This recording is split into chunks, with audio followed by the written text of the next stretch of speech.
Ever since Apple's iPhone event last week, I have been asking myself the same question. Do these new iPhones deserve to be called the iPhone Pro? Well, on one level, yes, because Apple made them and they can call it whatever they want. And while I don't agree with every decision Apple made here, these are still the best iPhones Apple has ever made. Is that enough to warrant this new name? Maybe. There are some notable improvements in these two devices, which I'll dig into in a minute. In other ways, though, the upgrades Apple made to the iPhone 11 Pro and Pro Max are so subtle, I think it would actually take a pro to spot them.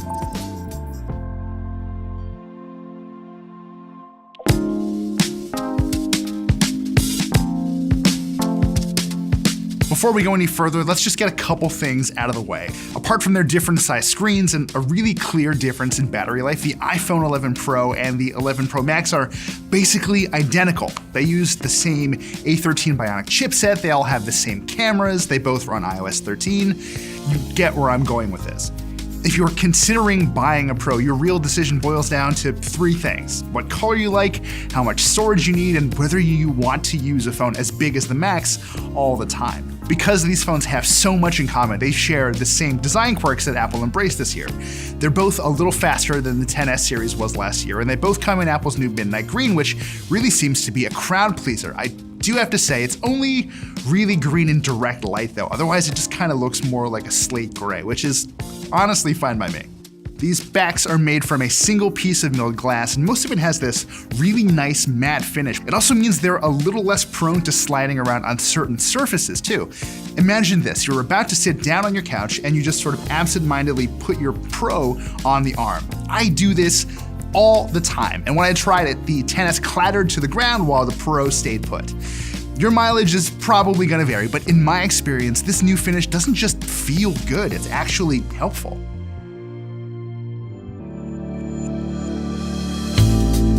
I wasn't too worried about the worst case scenario of dropping this thing because the Pros use what Apple calls the toughest glass you'll find in a smartphone, and there's reason to be skeptical there. I honestly can't test that without trying to destroy phones I do not own. That said, my Pro test units have already withstood some accidental drops. Just keep this in mind though, tough in this case seems to mean the glass won't shatter. It's still pretty easy to scratch, so a screen protector is probably a good idea. Now, remember when I said you'd have to be a pro to spot some of the changes Apple made here? Well, the iPhone Pro's screens are one of the best examples of that. Apple calls these panels Super Retina XDR displays, and that kind of bombastic branding suggests we can expect some eye-catching improvements. About that, these are great screens, but they're not dramatically better than the ones from a year ago. Screen brightness tops out at around 800 nits instead of the 600 something we got in the XS series, but the Pros aren't that much more readable in broad daylight than those older phones were, if at all, actually. The difference is most notable when you're watching 4K HDR video, where the brightness peaks at around 1200 nits during really bright scenes. Even then though, you're not going to notice the difference unless you have the new expensive phone right next to the old expensive phone. That's not all. Remember 3D Touch, that pressure-sensitive screen tech that Apple pushed for a few years? Well, it's finally gone, and if you really miss it, like I did, which I'm in the minority on, I'm sure of that, you can long press on app icons to access the same shortcuts. Most people I know never actually used it though, so losing it here makes a lot of sense. Performance is another one of those areas where you might not see a huge difference, but that really depends on where you're coming from. If you haven't upgraded your phone in a while, the iPhone 11 Pro and Pro Max will feel fantastically quick thanks to Apple's new A13 Bionic chipset. If you're coming from last year's flagship iPhones though, the difference is much more subtle. Apps launch a little bit faster and graphically intense games load a little quicker, while multitasking feels just a touch more seamless. The A13's power might be more noticeable if you're using certain heavy-duty apps. Since Apple execs spent a lot of time on stage last week talking about video recording, I tried exporting 13 minutes of 4K 60 frame per second video in iMovie. It took 18 minutes for the Pro and Pro Max to render that final 5.7 gig file, compared to about 21 minutes on last year's XS and XS Max. That's a decent improvement, but maybe not earth-shaking. I'm never gonna complain about improved performance, but just don't expect to be totally blown away if you've been using a recent iPhone. With all that said, some of Apple's changes definitely stand out.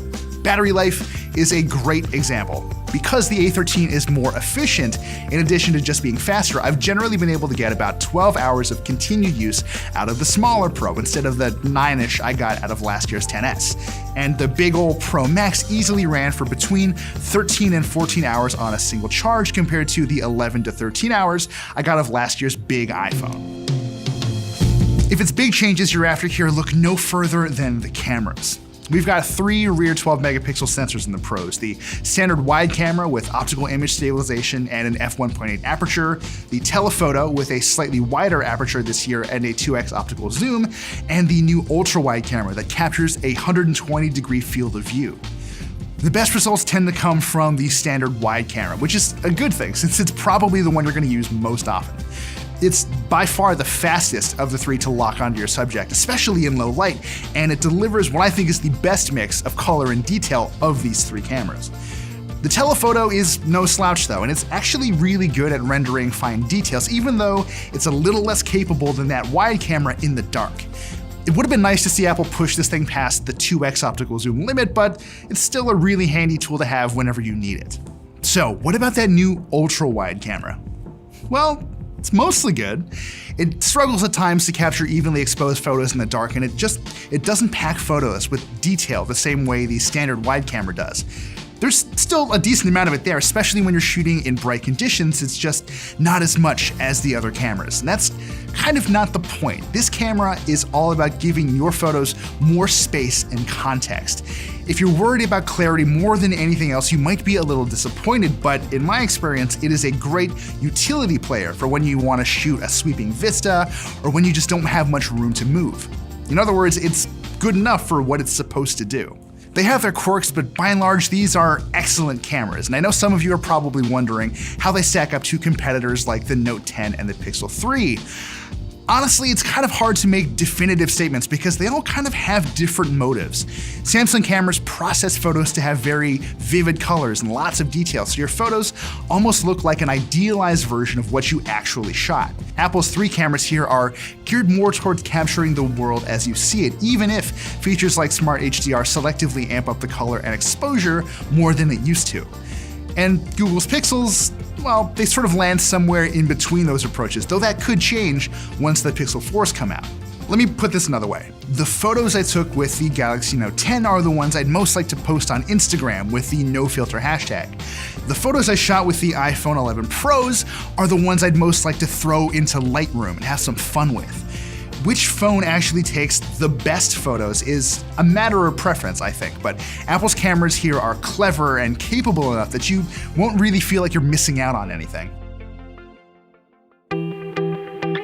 There are just a few other additions I should point out here. QuickTake makes it easy to switch from framing up a photo to shooting a video by holding the shutter button down. There's also a high key light mono setting for the portrait mode, which snaps a black and white headshot of your subject with a bone white background. These results can be pretty impressive, just as long as you make sure no one's behind your subject. Otherwise, the camera turns them into literal ghouls that will clutter up your shot. Apple also added a night mode this year, which works pretty differently compared to what you'd see on a Samsung or a Google phone.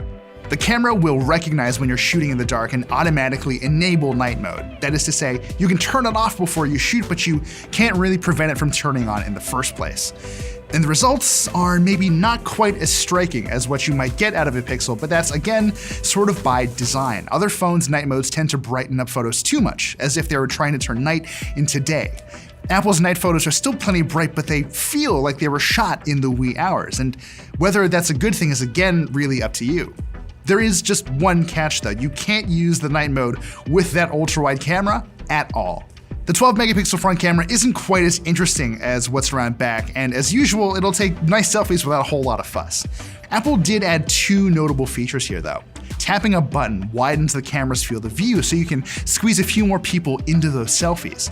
You can now also shoot slow motion video, which works as well as you'd expect.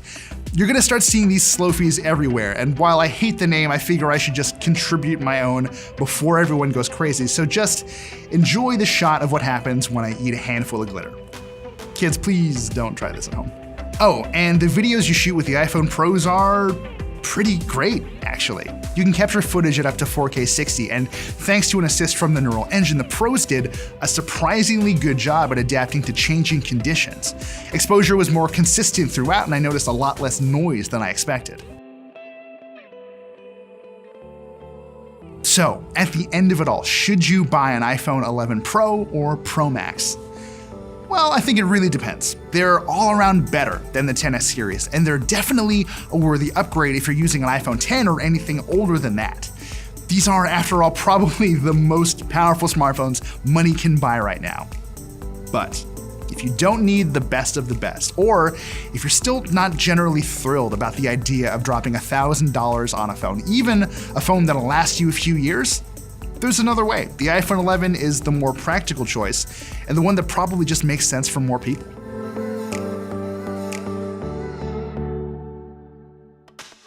I've spent a lot of time testing these new phones, so I really appreciate you guys taking the time to watch our review. If you have any feedback or if you have any further questions you want us to try and dig into as we continue covering these devices, definitely let us know and be sure to subscribe.